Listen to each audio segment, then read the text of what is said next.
Keir, a name shared between both the founder and the current leader of the Labour Party. In fact, Starmer's parents, who were loyal Labour supporters, named Starmer directly after Hardie himself. Now, by the time you watch this, Keir Starmer is probably the Prime Minister, or soon to be so, and this almost sounds like a mystical destiny coming full circle.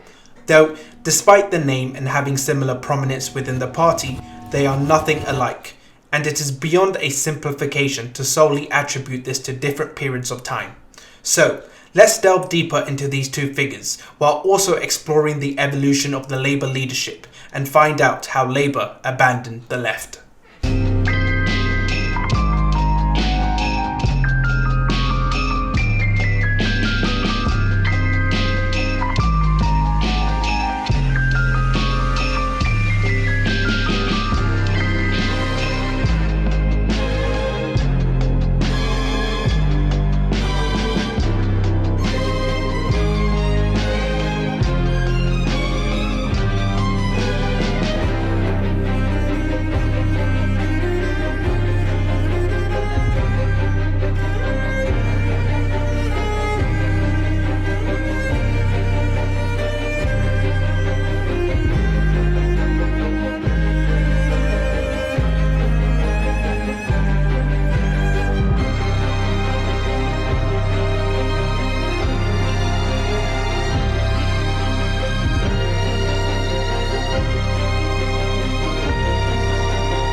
James Keir Hardie was born as an illegitimate child to an impoverished family near Glasgow in Scotland. He started working since the age of 7 as a message boy, and 3 years later he would begin working as a miner. It was a common practice at the time for children from poor families to be sent to the workforce, despite the British economy soaring from the Industrial Revolution in the 1800s.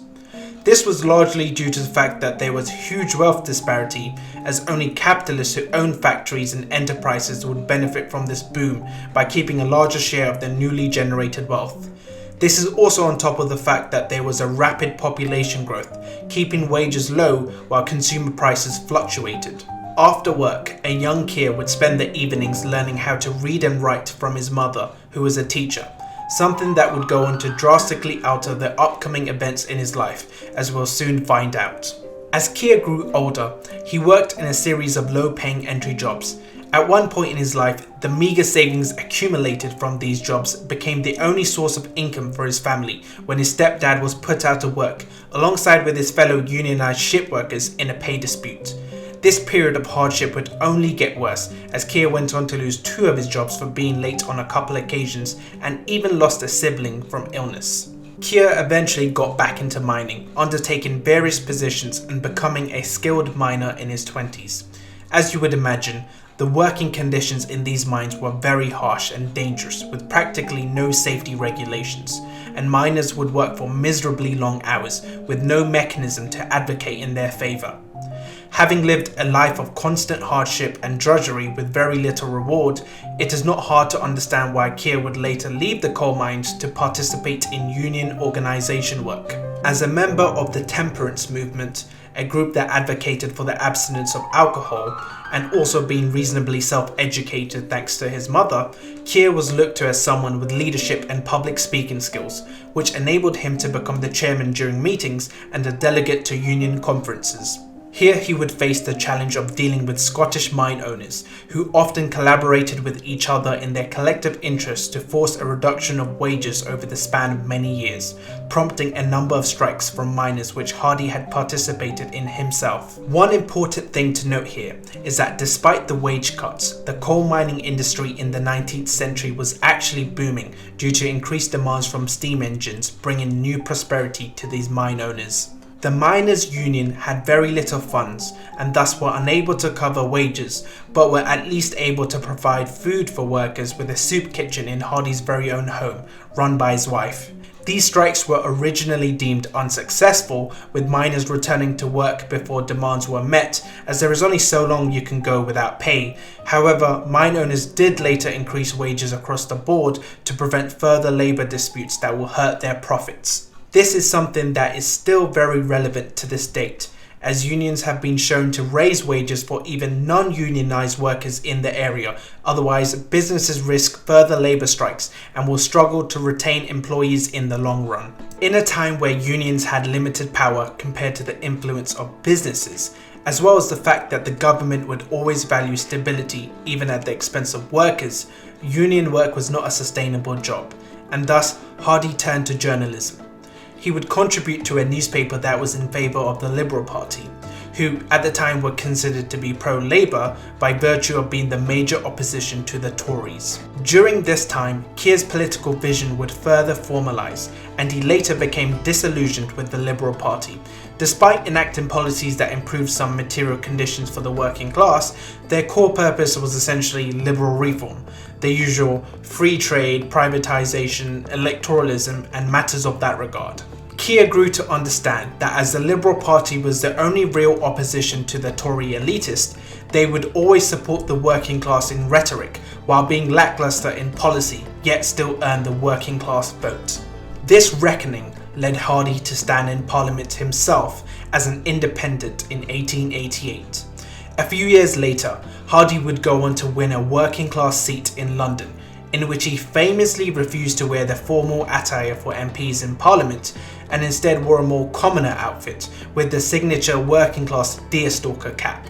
As an MP, Hardie advocated for graduated income tax, free schooling, pensions, the abolition of the House of Lords, and for women's right to vote. The following year, he founded the Independent Labour Party, dedicating years of his life to grow the labour movement, working with various trade unions and socialist groups to eventually form what we now know as the Labour Party in the year 1900. Keir was a very bold, zealous figure in Parliament, not afraid to criticise the monarch, strongly opposed to sending working class men to die in the Great War, and was a huge advocate for international cooperation as opposed to isolationist viewpoints. It is a crazy thought to imagine how different of a path Hardie could have went down had his mother not been the catalyst for his self-educating and diligent nature. Expectedly, he was a fervent advocate of women's civil liberties, threatening to resign from Parliament when his party rallied him to oppose extending women's right to vote, and even got arrested for women's suffrage activism. The Liberal Party became fearful that Labour would steal the working class vote, and on top of that, the party had undergone a split with those who disagreed with Irish self-rule, forming the Liberal Unionist Party that would enter a coalition with the Conservatives. To prevent losing 3 consecutive elections to the Conservatives, the Liberals had to strategise, and so in 1903, a Liberal-Labour pact was arranged. This meant that the Liberals would not stand against Labour in 30 constituencies in the next general election. A win-win situation for both parties. For the Liberals, this would prevent sabotaging their chances by not splitting the anti-Tory vote, and for Labour, this would give them an opportunity to gain some prominence. The 1906 election saw a large swing in voting with a landslide victory for the Liberals, while the Labour Party would see a steady increase in seats over the next 5 elections. Hardie would step down as leader after 2 years, but continued his activism for labour and social justice. He would remain a party member and a member of Parliament until his death in 1915. To state the obvious, when looking at any figure, it is important to be a critical thinker, have a material analysis, and understand the nuances present. Keir Hardie's biggest shortcoming was his views on immigration.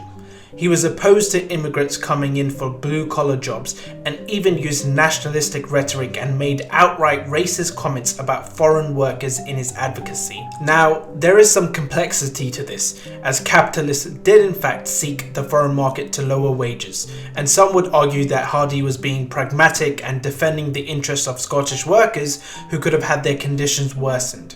However, Directing this anger towards powerless immigrants only stoked further class division, especially given that these very immigrants share more in common with Scottish workers and could help grow the labour movement. For someone who was so well versed in class struggle and uplifting the oppressed, it is always more upsetting to hear reactionary opinions from them.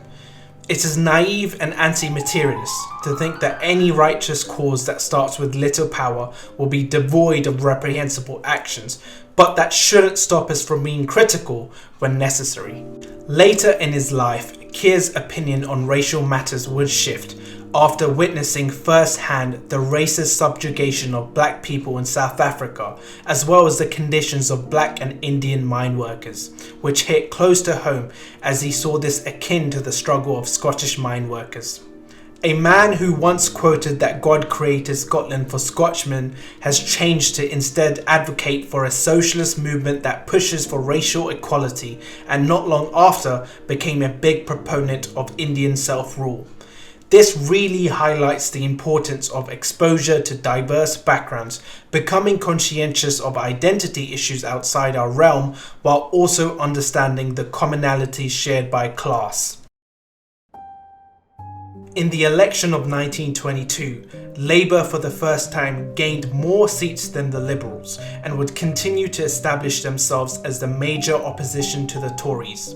7 years later, the United Kingdom would have its first Labour Prime Minister. Under Ramsay Macdonald's premiership, there was a handful of progressive policies implemented, which included significant improvements to welfare, subsidised housing for the poor, and improved wages and conditions for coal miners. Contrary to this line of thinking, Ramsay later vouched in favour of austerity during the Great Depression, insisting on raising taxes while cutting down on welfare and public spending. This was against many Labour MPs who proposed ideas such as public employment programs to stimulate the economy and government-funded initiatives. This disagreement led Macdonald to branch away from Labour, forming a national coalition with the Liberals and Conservatives, winning the next election and implementing said austerity measures. This led to even worse conditions for working class Brits, with lower wages, higher unemployment and widespread poverty that would only fuel further social unrest. Ultimately, this was in vain, as the leading factors on recovering the economy was abandoning the gold standard, which devalued the pound, but in turn made British exports more competitive, and also the reduction of interest rates to boost economic growth. These harsh conditions would persist as the Conservatives would make a comeback in 1935 and rule for 9 years as the country headed into the Second World War. The war would see an increase in employment, with mass mobilization and arms production, though it would present new issues with prolonged working hours, rationing of food, and displacement as a result of bombings. During this time, an influential Beveridge report was commissioned, which laid out an extensive welfare system that included a national health service. This was not out of moral concern from the Conservatives, but rather a necessity with overwhelming public pressure for change. Though the Conservatives were not too keen with the level of state intervention and expenditure, so this blueprint would not be actualised until Labour took over under Clement Attlee in 1945. Under Attlee's premiership, there would be a huge leap in the volume of progressive policies. Attlee nationalised many key industries, including coal, gas, electricity, and even the Bank of England. As mentioned, the NHS was implemented, as well as other social welfare policies such as compulsory education for all children. Trade union rights were greatly strengthened, and Attlee had showed strong support to rural Britain with various subsidies, grants and technological improvements for farmers, as he valued the stability of food production during the war. The life for working class Britain was seeing a positive change. Workers were now receiving higher wages with improved working conditions, and by 1951, 20% of the British economy was under public ownership. The ruling class and the Conservatives were very concerned over the level of state intervention, complaining that it would stifle market competition, discourage investment, and reduce efficiency. However, If we go by every capitalist's favourite metric, GDP, there was an increase by 25% by the end of Attlee's premiership, with record high employment.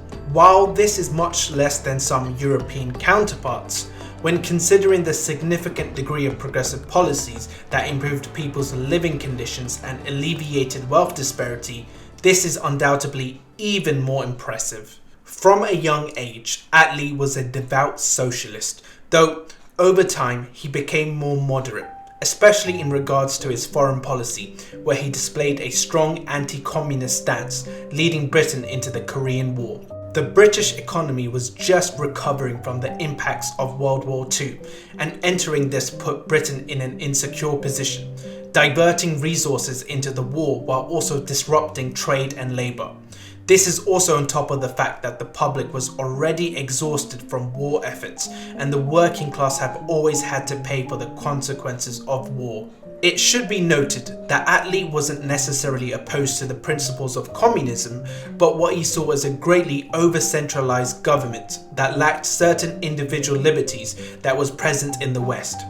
In retrospect, it is easy to criticise Attlee's naivety for his belief that electoralism is an adequate mechanism to uphold long-term progressive policies. Without radical democratisation and empowering the autonomy of the masses, this essentially becomes reliant on the good nature of rich people. Though, having said this, Attlee lived in a time where he was able to pass a significant amount of changes within electoralism, and it is understandable why he valued this.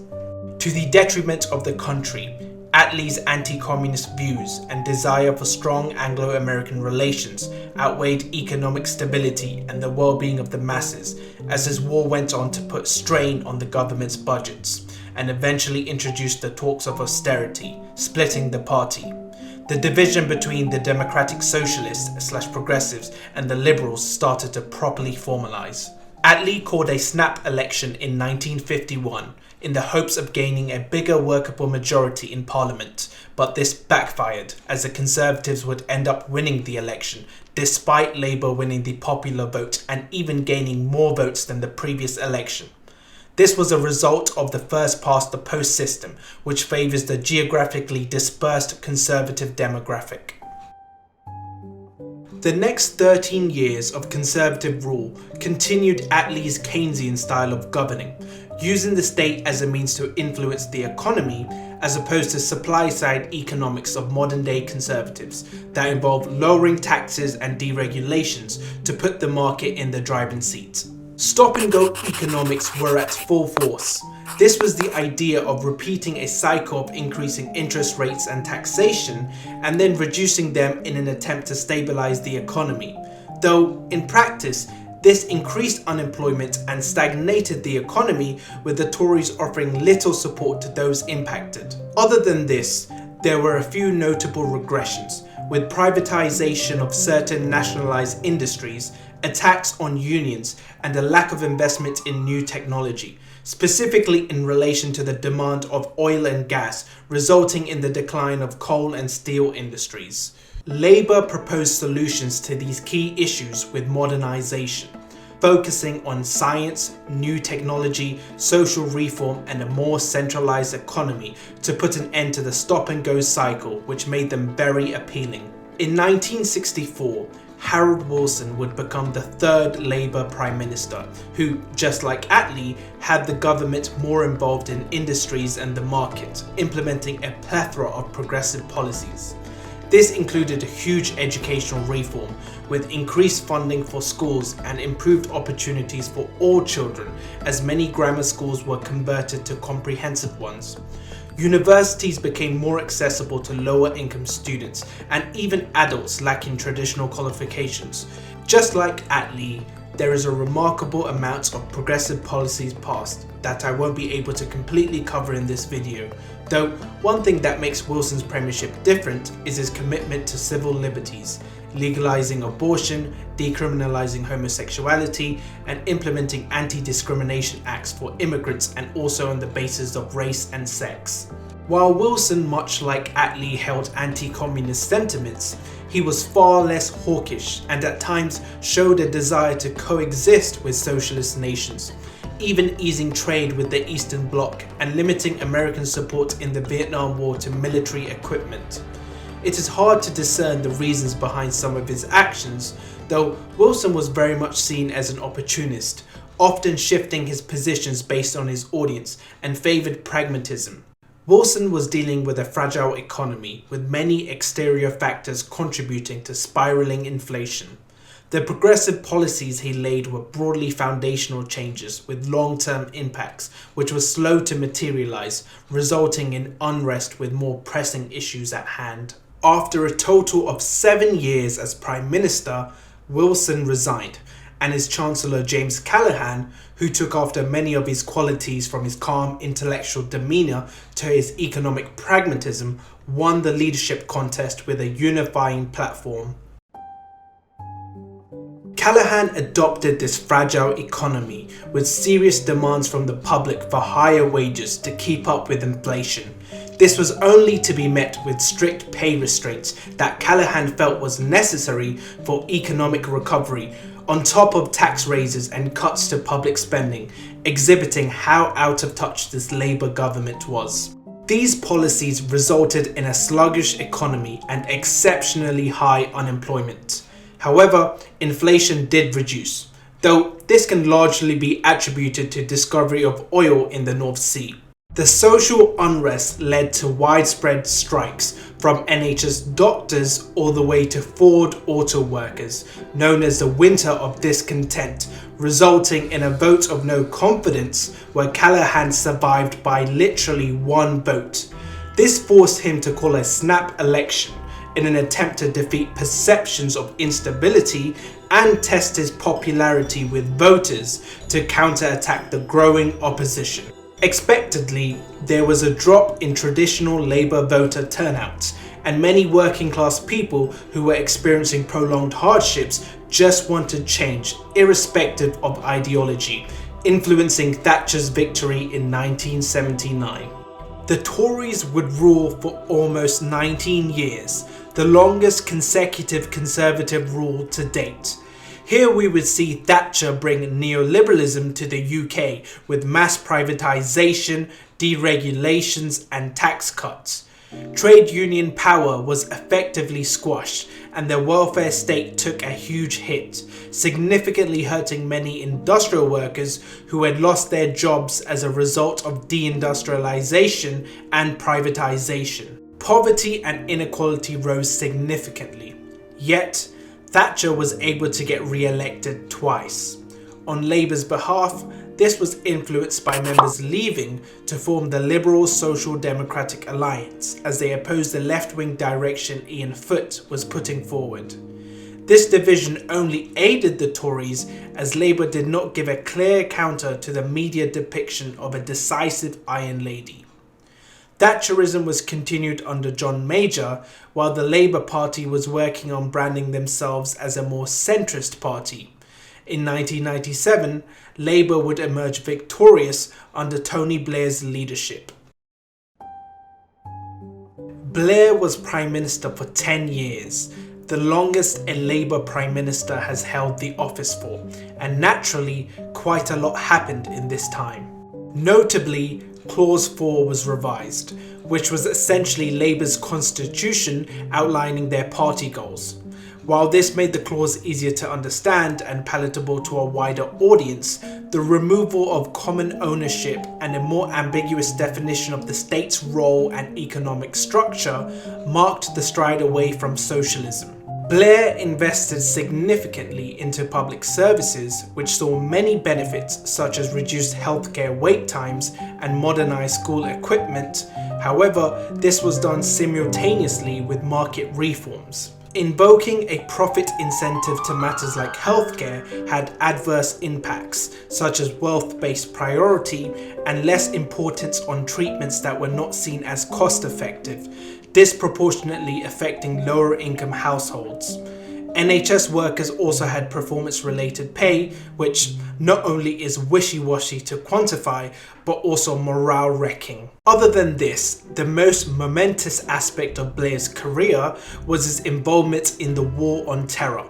Much like his predecessors, Blair was very keen on maintaining a close relationship with the United States, and his hawkish attitude towards foreign policy only aided in that regard, as he ordered British troops in more wars than any other British Prime Minister. Both the Afghan and Iraq War only caused further devastation to both nations that is still felt today. Not only did these unnecessary wars divert resources away from public services, but soldiers typically come from working class backgrounds, leading to disproportionate casualties from these communities. While Hardie was a pacifist and understood that wars would create exploitative conditions where working class people would go to die, almost all his successors have turned away from this value. And when it comes to foreign policy, Labour have always been hawkish and simply out of touch. This ultimately played the biggest role in his resignation, specifically the invasion of Iraq under the pretense of nuclear weapons. Gordon Brown would take over from here as the last Labour Prime Minister to date. During his nearly 3-year tenure as Prime Minister, Brown was tasked with finding solutions to the 2008 financial crisis, caused by the irresponsibility of banks issuing excessive mortgages, coupled with the greed of investors who wanted to capitalize on the artificially inflating housing market. This mentality of treating houses as assets to exploit led to the collapse of financial institutions and ultimately the economy. While Brown may have initially played a role in this with deregulations, he reintroduced stricter regulations while simultaneously bailing out banks and businesses. Even though this was necessary in the short term to prevent further job losses and safeguard savings stored in banks, the focus on the culprits of the crisis over the individuals impacted by unemployment, wage cuts, and inability to access credit just felt like adding insult to injury. Brown continued Blair's market reforms on public services, though increased investment, which saw its expected benefits of improved quality and modernization, especially in healthcare and education. There was a reduction in poverty levels due to the necessary increase of the minimum wage and welfare expansion to counter the impacts of the crisis. As the national debt was growing, Brown did make some U-turns with spending cuts, and this combined with changes to taxation that meant lower income individuals were paying more only furthered the image of Labour being out of touch and distrustful, consequently losing the 2010 election. The Conservative Liberal Democrat coalition that took over implemented huge austerity measures to reduce the government deficit, greatly diminishing the material conditions of lower income individuals. Poverty rose significantly akin to Thatcher's 80s, food bank usage skyrocketed, and a sizable amount of health-related deaths that we are still facing today can be attributed to this event.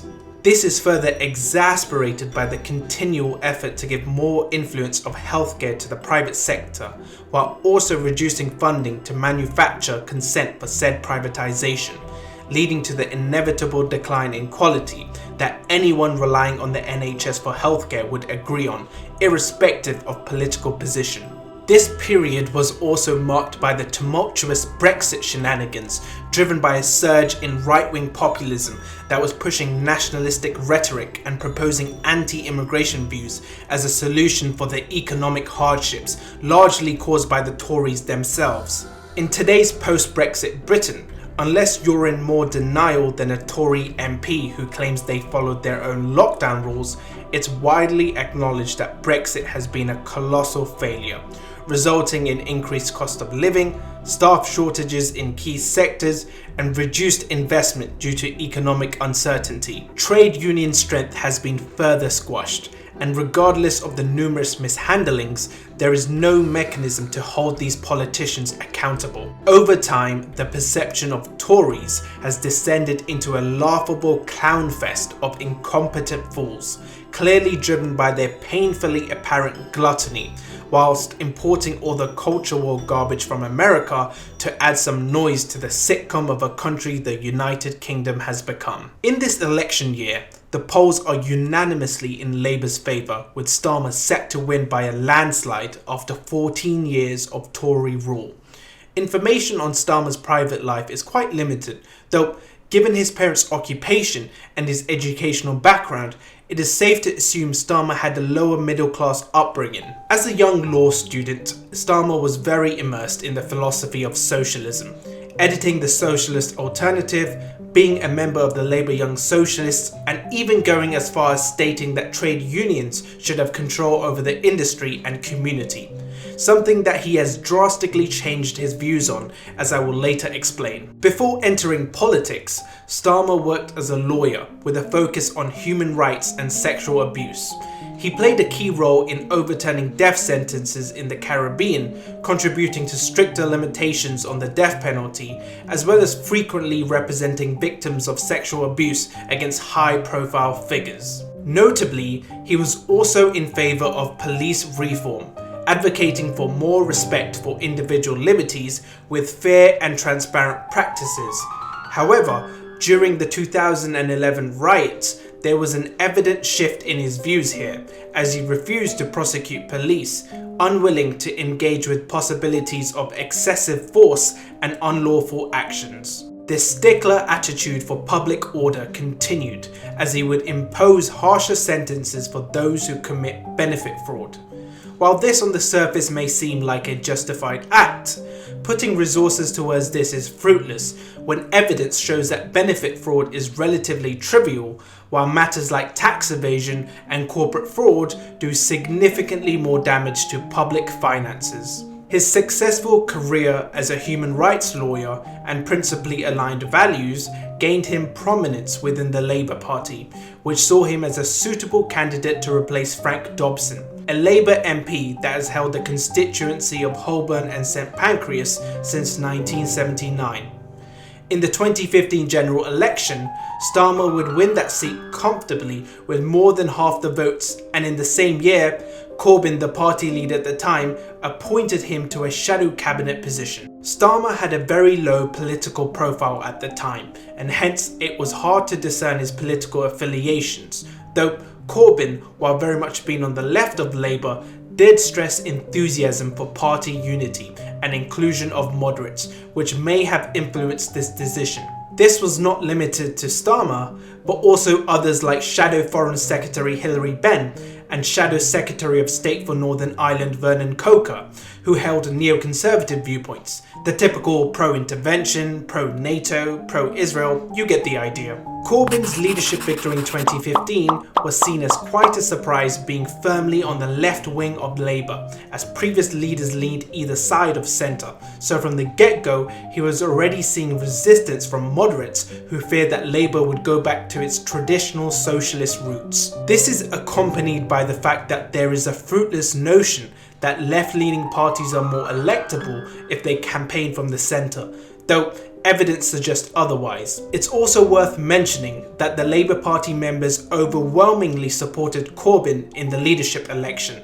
In fact, the number of party members significantly increased under Corbyn's leadership and accordingly dropped when he was replaced by Starmer. It was matters regarding the EU referendum that gave opposing members firepower to revolt, ultimately leading to a vote of no confidence.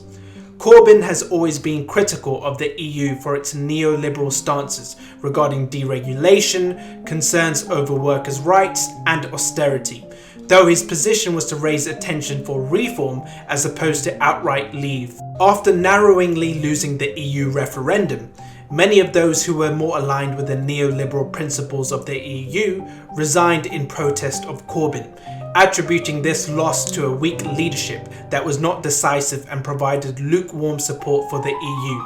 Starmer was a part of these resignations. While the vote of no confidence showed that the majority of Labour MPs were strongly against Corbyn, the Labour members indicated otherwise, winning the following leadership election by a landslide once again. Though his challenges would persist, as the media was beyond brutal, smearing him at any given opportunity, which played a significant factor in painting him as an anti-Semite, whatever noise they could create to drown out favourable policies like increased public spending, nationalisation and raising taxes on the rich. In fact, a thorough report carried out by Martin Ford, an independent barrister, shows the concerted effort from high-profile figures in the media as well as the Labour Party to undermine Corbyn and weaponise anti-Semitism to tarnish his public perception.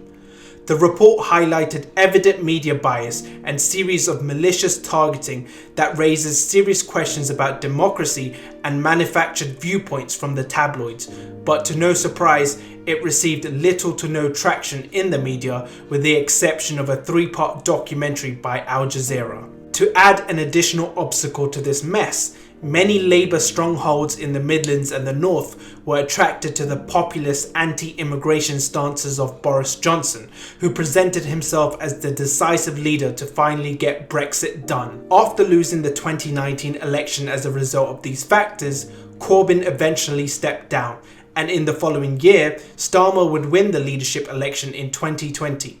Starmer, much like Corbyn, presented himself as a unifying figure, though despite positioning himself in the centre, his 10 pledges were in fact very progressive. This included mentions of nationalisation of key industries, mass building of homes, and a foreign policy based on human rights and justice.